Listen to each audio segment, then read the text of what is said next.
the rescue worker. In 2007, a Virginia dairy farmer died from methane fumes while he worked in an enclosed manure pit. A hired worker tried to rescue the farmer, but he also died from the fumes. The farmer's wife and daughter also jumped in to rescue the farmer and farmhand. Tragically, they too died from the fumes. Just like that, one death became 5. Mercy. This heart-wrenching story serves as a powerful metaphor for spiritual rescue efforts. The well-intended family members rushed in to save their loved ones without proper preparation, leading to their own demise. We must be cautious in our spiritual endeavors to help others. In the spiritual realm, those who seek to rescue others from the pit of despair and damage must first ensure they stand on solid ground themselves.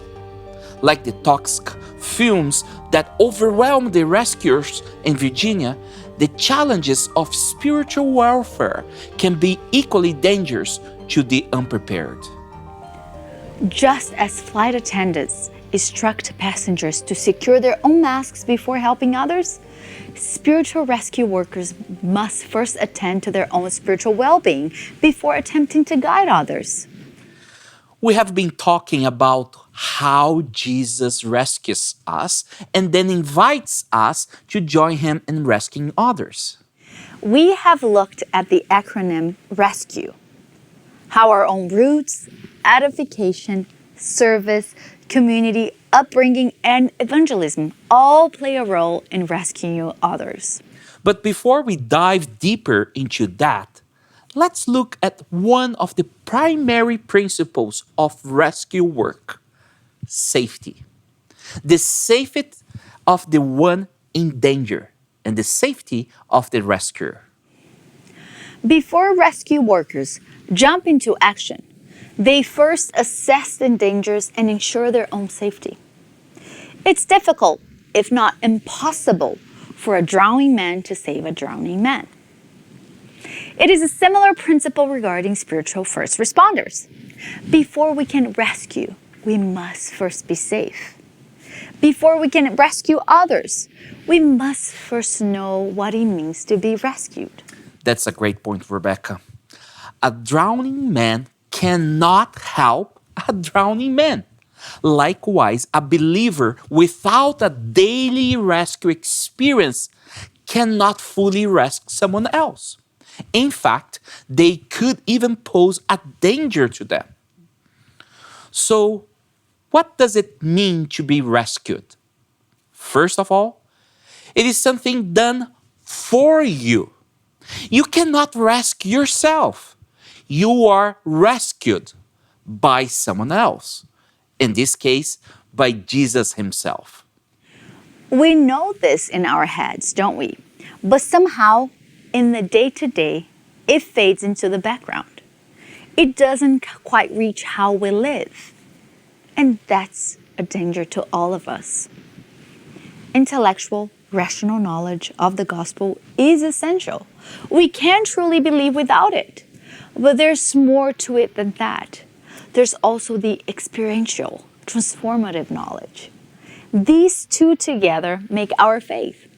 Paul wrote about this in Romans. He said, "If you openly declare that Jesus is Lord and believe in your heart that God raised him from the dead, you will be saved. For it is by believing in your heart that you are made right with God, and it is by openly declaring your faith that you are saved." But often the gospel is something we know, but not something we live day to day. We know that we can live a good life because Jesus saved us. But often we follow the subconscious thought that we live a good life so Jesus can save us. It's subtle, but it's still dangerous to us and others. Why would you say it is dangerous? What does this subconscious thought look like in real life? Well, it can look like smugness because I am so good, I'm better than them. It can look like insecurity, anxiety, and self hatred because I'm not living up to the standard. In the words of Timothy Keller, all this can lead to defensiveness, a critical spirit, racial or cultural ethnocentricity to bolster a sense of righteousness, an allergy to change, and other forms of spiritual deadness, both individual and corporate. So, what is the antidote to this way of thinking? This subconscious belief that we can save ourselves but what we do. The antidote is having a daily experience of being rescued. Every day we recognize that we are in danger from the sin within us. We acknowledge that we cannot save ourselves, that we need to be rescued. And we remember that Jesus has rescued us.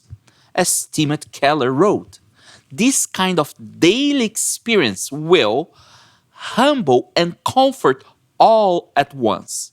The results are joy, a willingness to admit faults, graciousness with all, and a lack of self absorption. In other words, we'll become the kind of believer that draws people to Jesus. We'll be authentic, genuine, the real deal. That kind of believer is empowered to go out and rescue others. For this kind of daily experience of salvation, we need the Holy Spirit. I'm afraid I must quote Timothy Keller one more time. He wrote that we need the Spirit to bring the gospel home to our hearts for deepened experience of Christ's love and power. Only then can we go, share our experiences with Jesus, and rescue others.